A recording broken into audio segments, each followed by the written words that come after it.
Setelah kita menyaksikan Jinwoo yang berhasil mengalahkan Beru sang monster semut terkuat, kali ini kita akan melihat bagaimana Jinwoo memanfaatkan pasukan bayangan barunya. Dan langkah apa yang akan ia ambil setelah kekuatannya diketahui oleh seluruh dunia.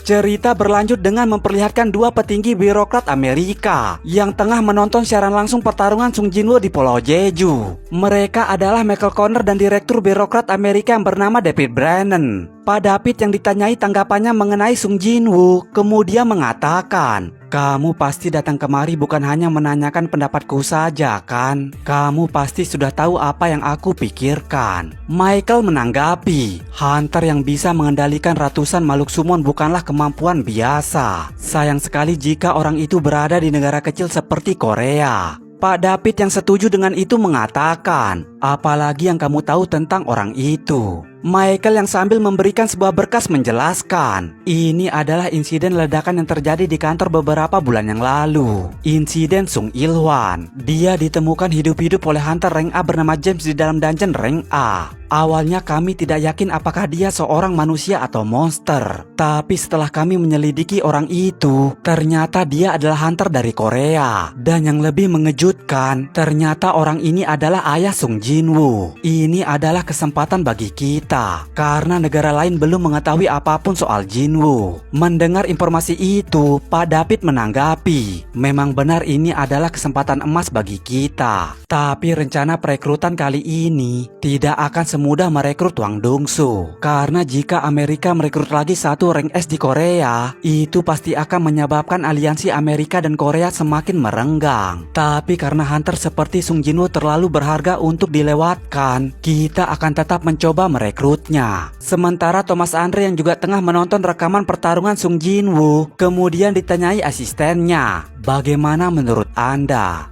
Thomas Andre yang mengalihkan pertanyaan itu mengatakan, "Kemungkinan besar kakak dari Dongsu memang dibunuh oleh Jinwoo. Dia pasti ingin membalas dendam sekarang. Kalau memang seperti itu, pasti bertemu dengan Jinwoo akan menjadi lebih sulit. Padahal aku ingin sekali bertemu dengannya." Si asisten yang mendengar itu menanggapi, "Apa yang akan Anda lakukan jika mereka bertarung satu sama lain?" Thomas Andre yang sambil memperlihatkan tatapan yang mengerikan, kemudian mengatakan, "Laura, kau masih tidak tahu karakterku ya. Tuan Dongsuk itu adalah milik Guild Scavenger, dan Guild Scavenger adalah milikku. Dan aku tidak pernah memaafkan orang yang sudah menyentuh sesuatu yang sudah menjadi milikku, walaupun itu adalah pemerintah Amerika sekalipun." Lalu setelah acara pemakaman sudah selesai, Jinwoo kemudian menemui Go Gun-hee. Go Gun-hee yang mendengar Jinwoo ingin membuat guildnya sendiri, kemudian mengatakan jika asosiasi akan membantu Jinwoo sepenuhnya. Dan di saat Jinwoo berniat akan pulang ke rumahnya, terlihat dirinya yang dihampiri oleh seseorang yang tidak ia kenal. Orang asing itu yang sembari memberikan kartu nama, kemudian mengatakan, "Selamat siang Tuan Jinwoo. Saya adalah agen senior Adam White dari birokrat Hunter Amerika."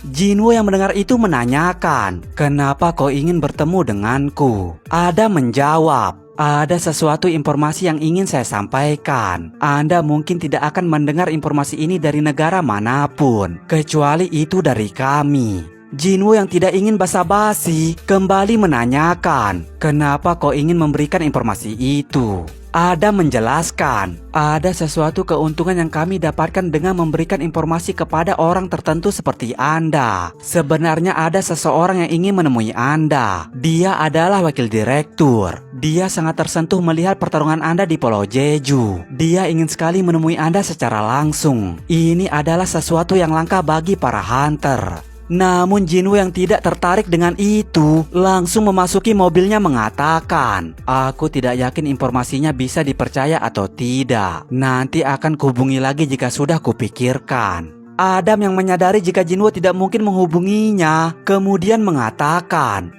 "Saya melupakan sesuatu. Dalam negosiasi, kami seharusnya memberitahu keuntungannya agar Tuan Jinwoo tertarik. Upgrader. Apakah Anda tahu tentang seorang hunter yang bisa meningkatkan kemampuan hunter lain?"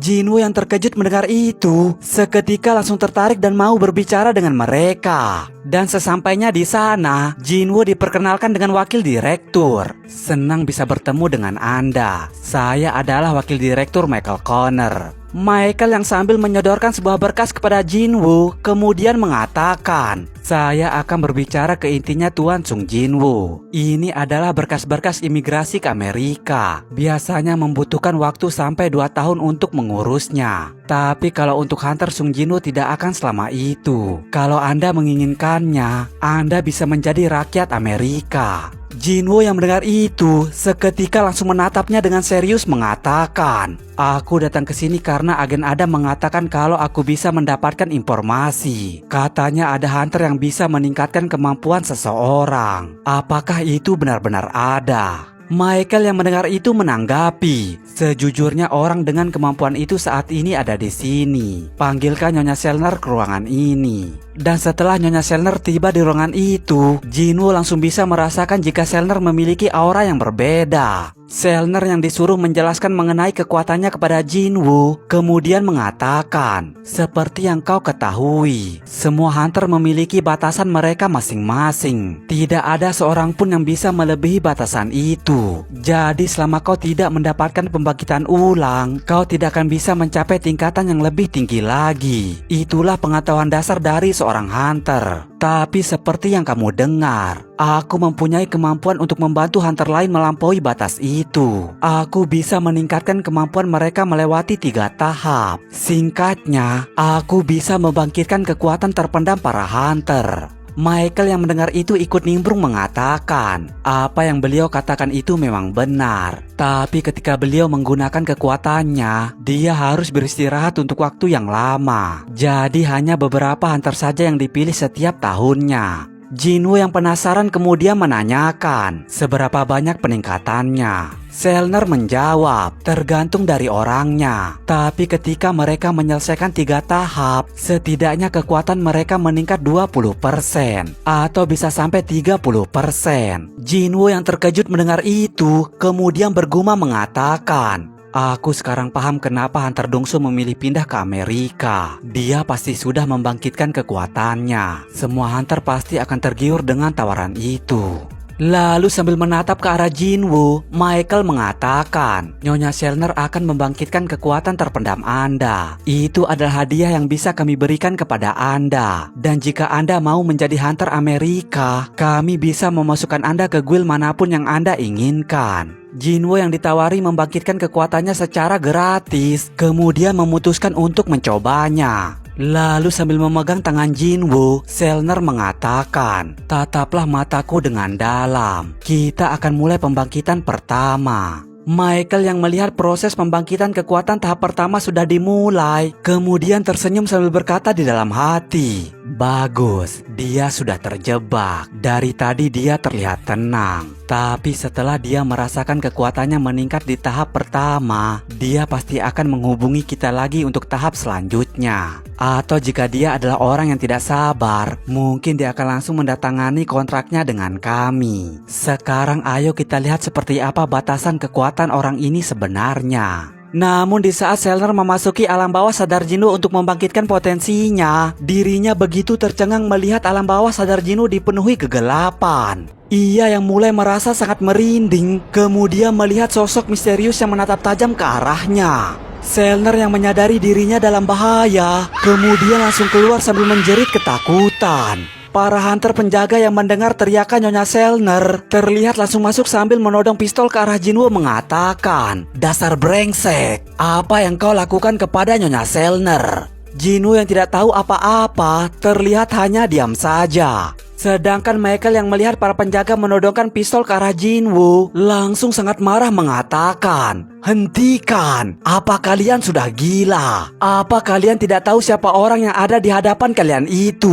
Dasar bodoh, cepat turunkan senjatamu dan rawat Nyonya Selner. Michael yang merasa dirinya tidak enak kepada Jinwoo kemudian menunduk meminta maaf. Jinwoo yang masih kebingungan dengan apa yang terjadi menanggapi mengatakan, tidak apa-apa. Sementara Michael yang merasa kejadian seperti ini tidak boleh terulang lagi, kemudian berbisik mengancam para penjaga mengatakan, untung saja Tuan Jinwo tidak mempermasalahkan hal ini. Kalau kejadian seperti ini terjadi di depan Thomas Andre atau Liu Zigang, kita semua sudah pasti akan mati. Ingat itu baik-baik. Lalu setelah itu, Michael yang melihat Selner masih ketakutan, terlihat begitu panik menanyakan, Nyonya Selner ada apa? Keringat Anda banyak sekali. Apakah Anda sedang sakit? Namun Selner yang melihat masih ada Jinwo di depannya, terlihat semakin ketakutan dan tidak mau mengatakan apa-apa. Michael yang melihat kondisi Selner saat ini tidak baik, kemudian berkata kepada Jinwo, maafkan aku Tuan Jinwo, sepertinya Nyonya Selner tidak enak badan hari ini. Apakah kami bisa menghubungi Anda lain hari? Jinwo yang tidak mempermasalahkan hal itu, kemudian diantar pulang oleh Adam. Dan setelah sudah berdua saja dengan Selner, Michael kembali menanyakan, Nyonya Selner, apa yang sebenarnya terjadi? Selner yang masih gemetaran ketakutan kemudian mengatakan, dia adalah seorang raja. Dia sangat kuat. Michael yang terkejut mendengar itu kembali menanyakan, apakah itu berarti dia setara dengan hunter level nasional? Selner menjawab, tidak, aku tidak yakin dengan itu. Aku tidak pernah mengalami ini sebelumnya. Dia adalah seorang raja. Dia berbeda dengan yang lain. Ketika aku melihat ke dalam dia langsung menatapku juga. Itu bukanlah hunter Sung Jinwo, tapi seperti kegelapan yang tidak terbatas berada di dalam tubuhnya. Dan dia menatapku. Dan dia Tuan Sung Jinwo tidak memiliki batas kekuatan.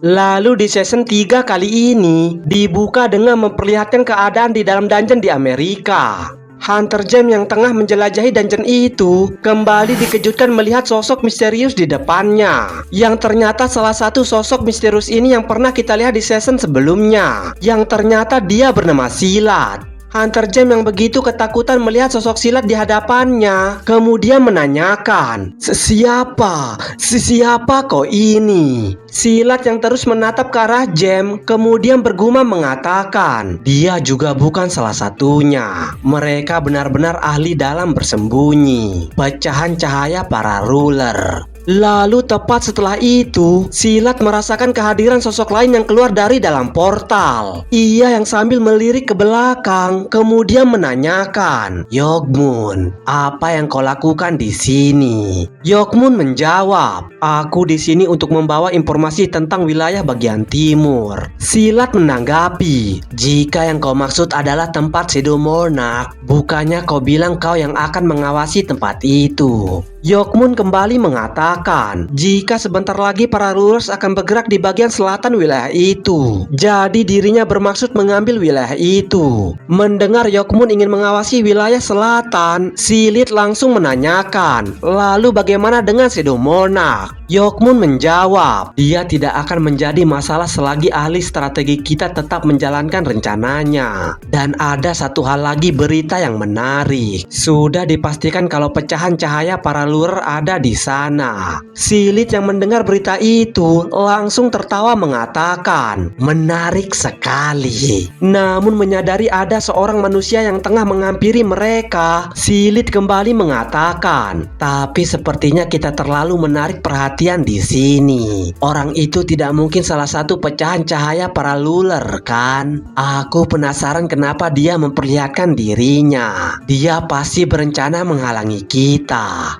Dan ternyata manusia yang dia maksud adalah Sung Ilhwan, yaitu ayah dari Sung Jinwo. Sung Ilhwan yang mendengar pembicaraan mereka sebelumnya kemudian menatap tajam mengatakan, wilayah kecil di bagian timur. Apa yang kalian maksud adalah Korea. Silit menanggapi, memangnya kenapa? Apa kau juga tertarik dengan itu? Yogmun yang melihat Silit menanggapi Sung Ilhwan langsung mengatakan, Prosmona, Aku pikir kau tidak punya cukup waktu meladeni orang itu. Silit yang setuju dengan itu kemudian beranjak pergi mengatakan, cobalah hentikan kami kalau kau memang mampu. Sung Ilwan yang melihat mereka masuk ke dalam portal langsung melesat sambil mengeluarkan daggernya mengatakan, aku tidak akan membiarkan kalian kabur.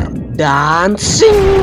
Terlihat mereka saling mengadu kekuatan satu sama lain. Tapi sayangnya, pertarungan Sung Ilwan melawan Prosmonak tidak diperlihatkan. Sementara Sung Jinwo di season sebelumnya memasuki dungeon merah, terlihat sudah sampai di tempat bos. Bos dungeon yang begitu sangat marah kepada Jinwo, kemudian mengatakan, apa itu kau? Bajingan yang telah membantai saudara-saudaraku. Aku akui kau memang menakjubkan. Bukan hanya bisa mencapai tempat ini, tapi kau juga mengerti bahasa kami. Namun kau akan berakhir di tempat ini. Lalu bos dungeon pun menyuruh para prajuritnya untuk keluar menyerang Jinwo. Namun Jinwo yang melihat itu juga langsung mengeluarkan prajurit bayangannya dan langsung membantai prajurit bos dungeon. Bos dungeon yang menyaksikan setengah prajuritnya dibantai dengan mudah tentu tercengang tidak bisa berkata apa-apa. Dan ketika dirinya dilempari salah satu kepala prajuritnya, ia seketika mengamuk mengatakan, "Kana Razutkatsu."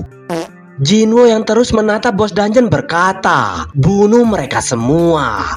Mendengar perintah dari tuannya, terlihat semua prajurit bayangan langsung maju untuk bertarung. Para monster yang kekuatannya jauh di bawah prajurit bayangan milik Jinwo terlihat tidak bisa melakukan perlawanan sama sekali. Dan ketika dua pengawal bos dungeon berniat mengeroyok Sung Jinwo, bayangan bos beruang dengan sigap melindungi tuannya dan langsung menerkam mereka hingga tewas. Bos dungeon yang melihat semua anak buahnya sudah dibantai kembali berteriak mengatakan, bajingan, jangan main-main denganku. Namun Jinwo yang tidak gentar sama sekali terlihat terus menatapnya dengan dingin. Igris dan Beru yang melihat tatapan tuannya seketika langsung paham dan melesat memotong tangan berserta kaki bos dungeon. Bos dungeon yang kehilangan sebelah tangan dan kakinya terlihat langsung ambruk berteguk lutut. Bayangan Kargalgan yang melihat itu kemudian menghampirinya. Lalu sambil merubah ukurannya menjadi raksasa, Kargalgan kemudian mengeluarkan sebuah mantra dan memaksa bos dungeon mencium tanah. Bos dungeon yang baru menyadari betapa mengerikannya kekuatan Sung Jinwo mulai menjadi ketakutan setengah mati. Bahkan ketika ia melihat Sung Jinwo menghampirinya, ia langsung memohon meminta ampun. Namun Jinwo yang terus menatapnya dengan tajam kemudian mengatakan, jawab pertanyaanku. Ini tidak akan terlalu sakit jika kau menjawabnya. Tapi karena dirinya tidak bisa mendapatkan jawaban apapun, Sung Jinwo kemudian langsung membunuh bos dungeon. Ia yang lagi-lagi tidak mendapatkan informasi apapun kemudian bergumam mengatakan, sistem ini benar-benar menggangguku. Lalu sambil mengeluarkan sebuah kunci, Jinwo berkata, tapi tidak apa-apa, karena tidak lama lagi aku akan mengetahui semuanya. Kunci menuju Kartenon Temple. Aku tidak bisa melupakan tempat itu meskipun sudah kucoba berkali-kali. Dungeon ganda, sistemnya mencoba membawaku ke sana lagi. Tempat di mana semuanya dimulai. Tempat di mana aku berubah dari cupu menjadi suhu. Jika memang ini sudah direncanakan dari awal, itu berarti dia sudah menungguku. Baiklah, aku pasti akan datang. Lalu kemudian Shin berpindah ke kuil Karten Temple. Patung dewa yang ternyata sudah menyadari jika Jinwo sebentar lagi akan datang, kemudian tersenyum seolah dirinya sudah menunggu Sung Jinwo. Dan episode kali ini pun berakhir. Oke, segitu aja untuk episode kali ini. Untuk episode selanjutnya aku bakal upload secepatnya. Oke, terima kasih. Dah. Sementara di tempat lain, Sung Jinwo yang berhasil membangkitkan Beru menjadi prajurit bayangannya kemudian terkejut melihat level kekuatan Beru berada di rank jenderal, yang artinya Beru adalah prajurit terkuatnya saat ini. Jinwo yang sambil melihat Beru berlutut di hadapannya kemudian bergumam mengatakan, rank yang belum pernah aku lihat sebelumnya. Itu berarti si brengsek ini lebih kuat daripada prajurit bayanganku yang lain. Ia yang kemudian juga ingin membangkitkan Ratu Semut, tiba-tiba dirinya dikejutkan oleh Beru yang bisa berbicara. Tuanku, tolong berikan saya sebuah nama. Jinwoo yang kebingungan melihat Beru yang bisa berbicara menanyakan, "Kenapa kamu bisa berbicara denganku?" Beru menjawab, "Karena sebelum saya mati saya sudah bisa berbicara." Jinwoo yang tetap merasa situasi ini sangat aneh kembali bergumam mengatakan, "Kenapa hanya dia yang bisa berbicara? Padahal Eren dulunya juga manusia dan bisa berbicara. Begitupun dengan Hunter Byunggu dan Touch. Apa karena level mereka berbeda? Apa mungkin Seduku juga bisa berbicara jika sudah menaikkan levelnya?" Jinwoo yang menyadari bayangan Beru lebih pintar daripada bayangannya yang lain kemudian menanyakan, "Walaupun aku adalah orang yang membunuhmu, apakah kamu mau mematuhi perintahku dan menjadi pengikutku?" Beru menjawab, "Saya bukan mati, melainkan dihidupkan kembali oleh kekuatan Tuanku. Saya merasakan kebahagiaan dari lubuk hati saya. Saya akan selalu mematuhi Anda, Tuanku." Lalu sambil kembali menunduk dengan penuh rasa hormat, Beru mengatakan, "Tuanku, tolong berikan saya nama." Jinwoo yang memikirkan sebuah nama yang cocok untuk Beru, kemudian memutuskan memberi nama Bir. Dan setelah memberikan nama kepada Beru, ia kemudian membangkitkan Ratu Semut menjadi prajurit bayangannya. Dan ternyata level kekuatan Ratu Semut sama dengan Beru ketika dibangkitkan. Namun tepat setelah Ratu Semut dibangkitkan oleh Jinwoo, tiba-tiba semua prajurit bayangan semut berhenti bergerak. Jinwoo yang kebingungan melihat itu langsung menanyakan, "Apa yang terjadi?" Bir menjelaskan, jika kemampuan Ratu Semut adalah mengendalikan kloni semut. Jinwoo yang merasa kemampuan Ratu Semut tidak terlalu berguna, kemudian membatalkan pembangkitannya. Jinwoo yang kemudian teringat masih ada semut yang berkeliaran di luar sana, terlihat memikirkan bagaimana dirinya membunuh mereka semua sebelum banyak korban jiwa. Bir yang melihat ketuanya kebingungan, kemudian mengatakan, "Tuanku, saya bisa merasakannya. Para semut yang masih hidup tengah kesulitan karena mereka tidak memiliki pemimpin. Mereka tidak bisa menyatukan pasukannya dan sedang tercerai-berai." Jinwoo yang mendengar itu menanyakan, "Bir, apa kamu bisa mengetahui jumlah semua semut itu?" Bir menjawab, "Sebelumnya mereka berjumlah 8.700 semut, dan sekarang jumlah semut yang masih hidup berjumlah 4.000. Jinwoo yang merasa malas karena jumlah para semut yang masih banyak, kemudian menatap Bir mengatakan, "Apa kamu bisa membasmi semua semut itu?" Bir yang tanpa ragu-ragu menjawab, "Jika itu keinginan tuanku, maka akan kulakukan." Lalu sambil melesat dengan cepat, terlihat Bir membasmi para semut yang tengah bertarung melawan para hunter. Semua orang yang melihat Bir menghabisi para semut dengan mudah terlihat melongo tidak percaya. Sementara di tempat lain, tepatnya di lautan Cina, terlihat satu hunter misterius yang ditugaskan membasmi para semut yang ingin memasuki wilayah itu. Si hunter yang mempunyai julukan seorang pahlawan kemudian mengeluarkan kedua pedangnya dan langsung menghabisi ratusan semut hanya dengan sekali serang. Ia yang sebelumnya sudah menonton pertarungan Sung Jinwoo di siaran kemudian mengatakan, "Para monster lemah ini bukanlah apa-apa jika dibandingkan dengan monster yang dihadapi Sung Jinwoo. Andai saja monster semut itu masih hidup, mungkin pertarungan ini akan lebih menyenangkan." Pret. Lalu singkat cerita, di saat malam ketiga para hunter membereskan koloni semut yang tersisa di Pulau Jeju, mereka tiba-tiba dihampiri oleh sosok misterius. Para hunter yang menyadari orang itu bukanlah bagian dari mereka, kemudian mengatakan, "Tunjukkan identitasmu." Ketua penyerang yang melihat timnya bersiap untuk menembak langsung menegaskan, "Hei, jangan tembak dia. Dia itu bukan monster." Namun di saat sosok misterius itu berbicara dengan bahasa yang tidak mereka mengerti, mereka langsung menyadari jika sosok misterius itu adalah monster. Tapi di saat mereka akan menyerang, tiba-tiba terlihat satu sosok misterius lagi yang menjentikan jarinya dan langsung membuat para hunter pingsan. Pria bertubuh besar yang melihat itu menanyakan, "Apa yang kau lakukan?" Rekannya menjawab, "Kita tidak perlu membuat keributan di sini. Jadi kubuat mereka tidur sebentar." Dan ternyata tujuan dua sosok misterius ini adalah